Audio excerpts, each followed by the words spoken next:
আবার মদ খেয়ে ফিরেছ তুমি? মুখ দিয়ে কি বিশ্রী গন্ধ বেরোচ্ছে। নাক মুখ কুঁচকে বলল ঋতু।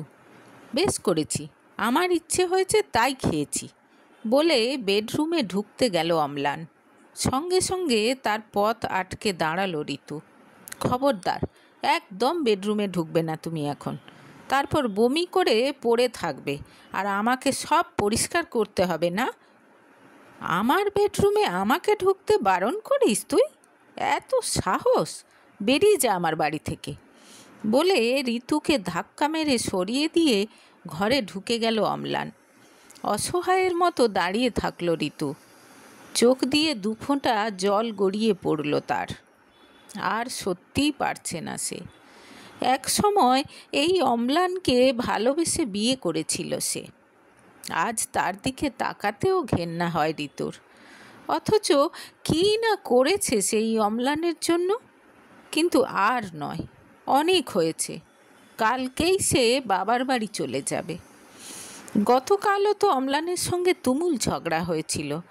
তখন তো অম্লান নেশা করেছিল না, কিন্তু পরিষ্কারভাবে জানিয়ে দিয়েছিল যে আর সে ঋতুর সঙ্গে থাকতে চায় না।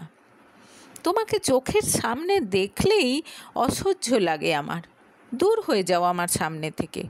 ডিভোর্স চাই আমার। কালকে নিয়ে 3 দিন কথাটা বলল অম্লান। ঋতু কাউকে বলতে পারছে না কথাটা কিভাবে কাঁটার মতো তার বুকে বিঁধে আছে। পরদিন সকালে অম্লানের সামনে দিয়েই নিজের জিনিসপত্র গুছিয়ে নিয়ে বেরিয়ে এলো ঋতু। অম্লান তাকে আটকানোর বিন্দু মাত্র চেষ্টা করল না। একরাশ মন খারাপ নিয়ে নিজের বাড়িতে ফিরে এলো ঋতু। তার থমথমে মুখ দেখে মা আর বৌদি ওর মুখ চাওয়াচাই করল।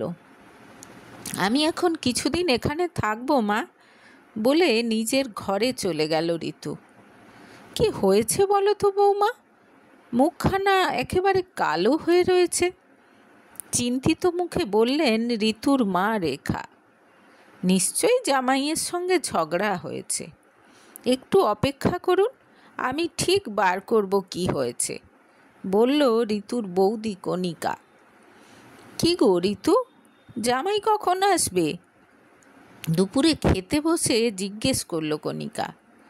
আমি কি করে জানবো বলে চুপচাপ খেতে লাগলো ঋতু। তুই তো একেবারে ওকে সঙ্গে নিয়েই বিকেলে আসতে পারতিস। কতদিন আসেনি ছেলেটা এ বাড়িতে বললেন রেখা।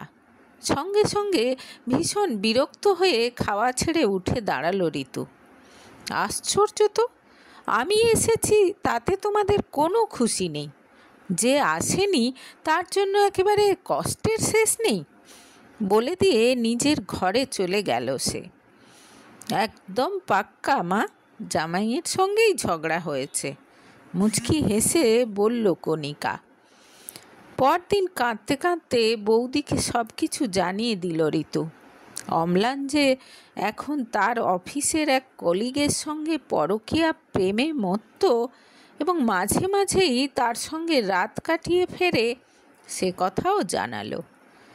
আমি আর ওর সঙ্গে থাকবো না বৌদি। তুমি জানো, যেদিন প্রেমিকার সঙ্গে দেখা হয় না সেদিন নেশা করে বাড়ি ফেরে আর আমার সঙ্গে যাচ্ছে তাই ব্যবহার করে। ডিভোর্স চায় ও আমার থেকে, আমিও ওর থেকে ডিভোর্স চাই বৌদির হাত ধরে বলল ঋতু। তুমি একদম চিন্তা করো না, এই রকম বদমাইশ ছেলেকে ডিভোর্স দেওয়াই উচিত। এটা তোমার নিজের বাড়ি, তোমার যতদিন খুশি তুমি এখানে থাকো বলে ঋতুকে সান্ত্বনা দিল কণিকা। ঋতুকে সে ভালো করে বুঝিয়ে দিল যাতে এসব কথা সে তার মা বা দাদাকে কিছু না জানায়। তারা জানতে পারলে মনে খুব দুঃখ পাবে। সে ধীরে ধীরে সময় বুঝে ব্যাপারটা সবার সামনে আনবে।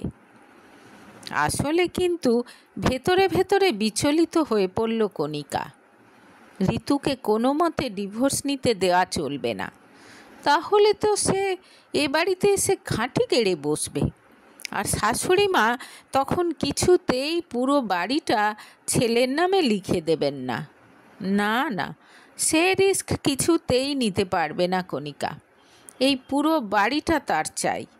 যেমন করে হোক ঋতুকে বুঝিয়ে সুঝিয়ে বাড়ি পাঠাতেই হবে। পরদিনই স্বামী কল্যাণের কাছে গিয়ে সে বলল, শুনছ, ঋতুর দিকে তো আর তাকানো যাচ্ছে না। মেয়েটা বড্ড মনকষ্টে আছে। একবার ওর সঙ্গে কথা বলো না।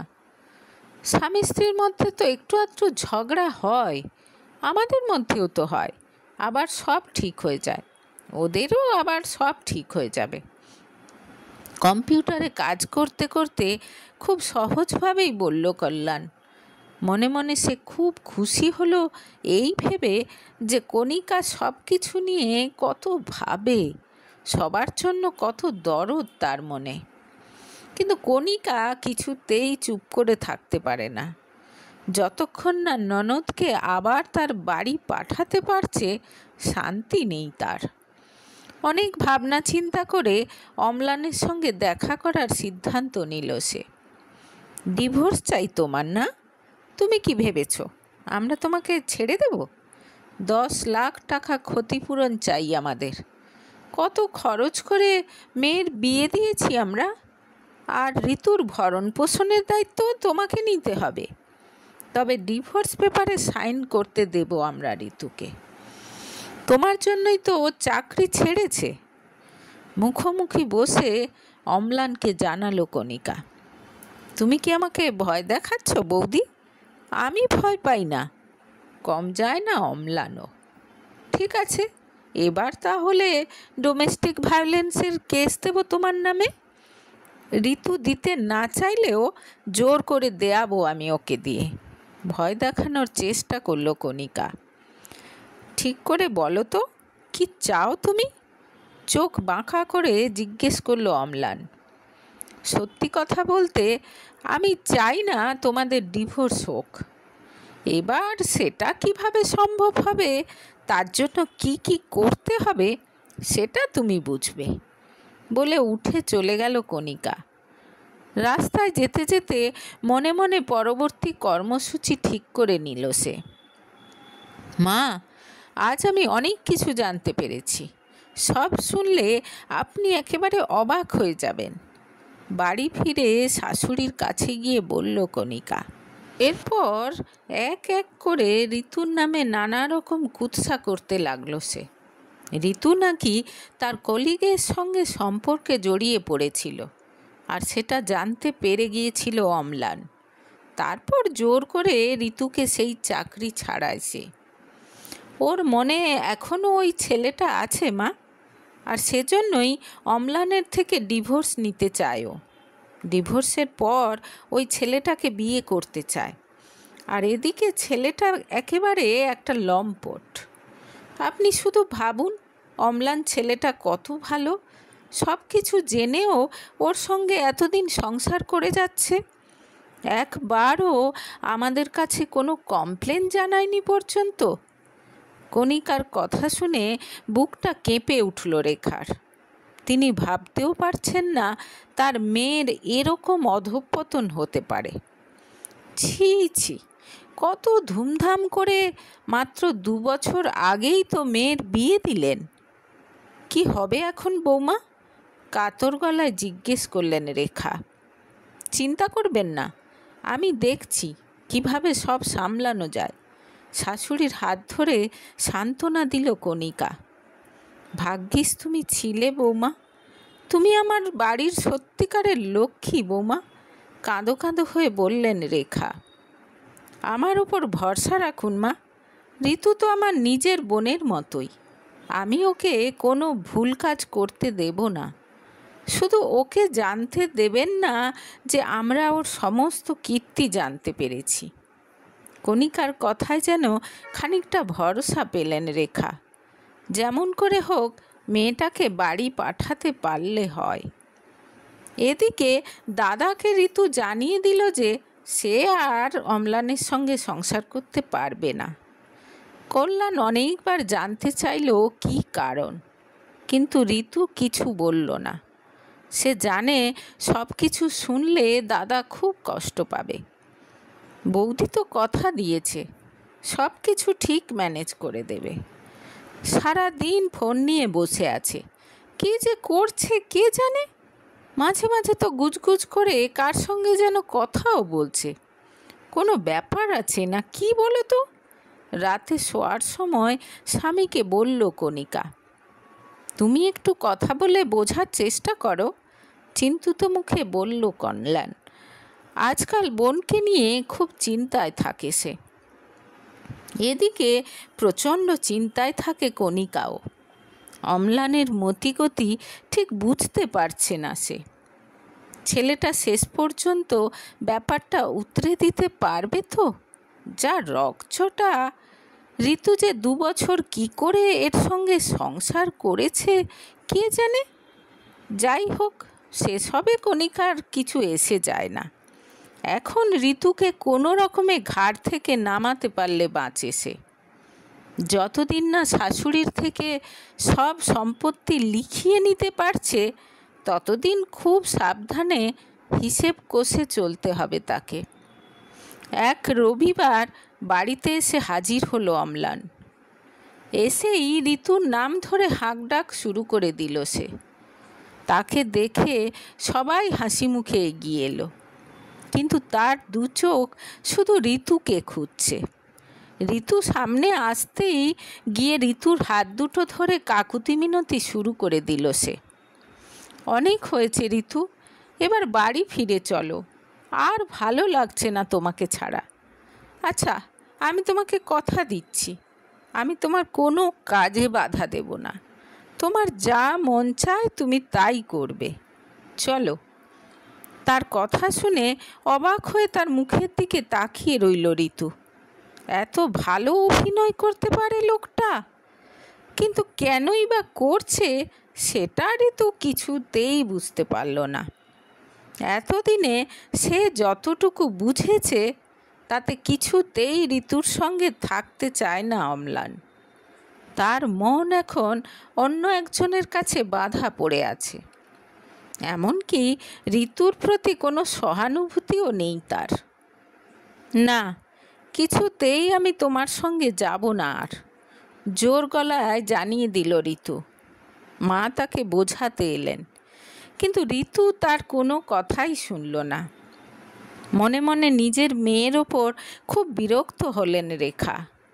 কোনো মতে বুঝিয়ে সুঝিয়ে অম্লানকে বাড়ি পাঠালো কল্যাণ। যদিও সে ঋতুকে ছাড়া একেবারেই যেতে চাইছিল না।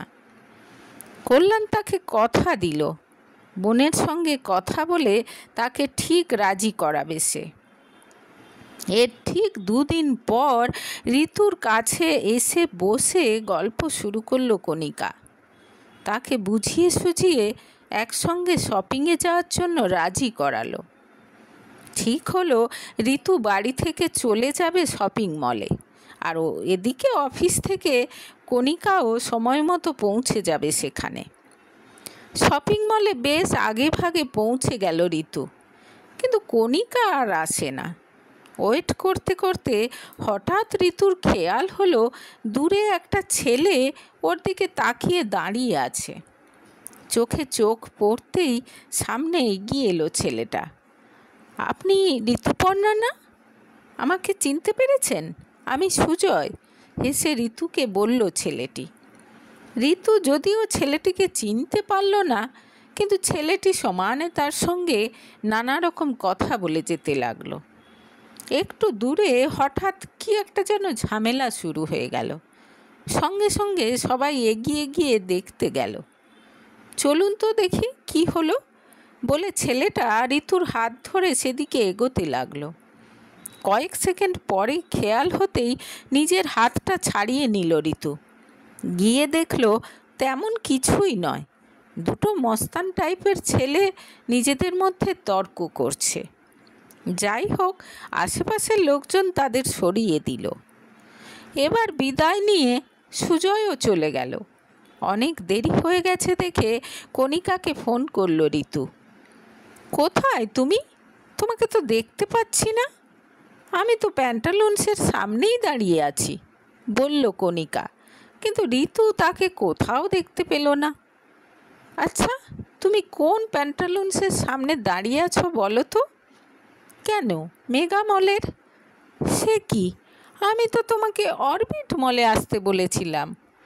ঋতু, মাথাটা কি খারাপ হয়ে গেছে নাকি তোমার?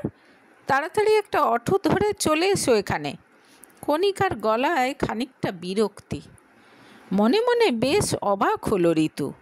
বৌদি তো বারবার তাকে মেগা মলেই আসতে বলেছিল, খুব ভালোভাবে মনে আছে তার। যাই হোক, তাড়াতাড়ি আবার অরবিটে পৌঁছে গেল ঋতু। বেশ কিছু শপিং করে ফুড কোর্টে গিয়ে খেলো তারা। অনেক দিন পর বাইরে বেরিয়ে বেশ ভালোই লাগলো ঋতুর। এদিকে ঋতু স্বপ্নেও ভাবতে পারল না যে শপিং মলে যে মুহূর্তে সুজয় নামের ছেলেটি তার হাত ধরেছিল, সেই মুহূর্তটি ক্যামেরাবন্দি করে রেখে দিয়েছে কেউ। এই দেখুন মা, এবার বুঝতে পারছেন কেন ঋতু অম্লানের থেকে ডিভোর্স চাইছে? শাশুড়িকে ঋতু আর সুজয়ের ছবি দেখিয়ে বলল কণিকা। ছবিটা এক ঝলক দেখেই হাউমাউ করে কেঁদে উঠলেন রেখা। মা, একদম কাঁদবেন না আপনি, এখন ওকে কিচ্ছু বলবেন না, আমি দেখছি কি করা যায়, সান্ত্বনা দিল কণিকা। রাতে কল্যাণকে ফটোটা দেখিয়ে কণিকা জানালো তার বন্ধু মিতা নাকি মলে ঋতুকে অন্য ছেলের সঙ্গে দেখে এই ফটোটা তুলে এনেছে। কণিকা তার কাছে আগেই গল্প করেছিল ঋতু আর অম্লানের সম্পর্কের ব্যাপারে, আর এই জন্যই সেদিন ইচ্ছে করে অরবিট মলে না গিয়ে মেগা মলে চলে গিয়েছিল সে। মিতার কাছে যে লজ্জায় তার মাথা কাটা গেছে সে কথা বারবার বলল কণিকা। সব কিছু দেখে শুনে গম্ভীর হয়ে গেল কল্যাণ। কণিকা যাই বলুক না কেন, সে কিছুতেই মেনে নিতে পারছে না যে তার বোন এরকম করতে পারে। না, অসম্ভব। শুয়ে শুয়ে বেশ কিছুক্ষণ এপাশ ওপাশ করে উঠে বসল সে। কণিকা ঘুমিয়ে পড়েছে। সন্তর্পণে তার পাশ থেকে ফোনটা নিয়ে নিল কল্যাণ। তারা দুজন দুজনের পাসওয়ার্ড জানে। খুলতে গিয়ে দেখল ফোনটা লক করা। একটু আশ্চর্য হলো সে। এই তো 4-5 দিন আগেও সে কণিকার ফোন আনলক করে কল করেছিল গ্যাস অফিসে। পরদিন আবার একবার ফটোটা দেখতে চাইল কল্যাণ। কণিকা হোয়াটসঅ্যাপ খুলে দেখাতে সে দেখল মিতা 2 লেখা অ্যাকাউন্ট থেকে কালকেই পাঠানো হয়েছে ফটোটা। ভালো করে দেখবে বলে ফোনটা হাতে নিয়ে সে দেখে নিল আর কোনো চ্যাট নেই সেই অ্যাকাউন্টে, শুধু ফটোটা। অথচ মিতা 1 নামে অ্যাকাউন্ট থেকে 2 দিন আগেও মেসেজ এসেছে। তাড়াতাড়ি নাম্বারটা মনে করে নিল সে। কণিকা ফোন নিয়ে নিচে চলে যাবার সঙ্গে সঙ্গে নাম্বারটা ডায়াল করল সে। ওপাশ থেকে পুরুষ কণ্ঠে হ্যালো শোনা যেতেই ফোনটা কেটে দিল। 2 দিন পর আবার অম্লান এলো ঋতুকে বাড়ি ফিরিয়ে নিয়ে যাওয়ার জন্য। ঋতুর মা বৌদি দুজনেই তাকে বোঝাতে লাগলো অম্লানকে ক্ষমা করে দেওয়ার জন্য। তুই যদি ওর সঙ্গে না যাস আমি এ বাড়ি থেকে বেরিয়ে যাব, মেয়েকে বললেন রেখা। না মা, না তুমি যাবে না ঋতু যাবে। যদি কেউ এ বাড়ি থেকে বেরোয় তো সে কণিকা।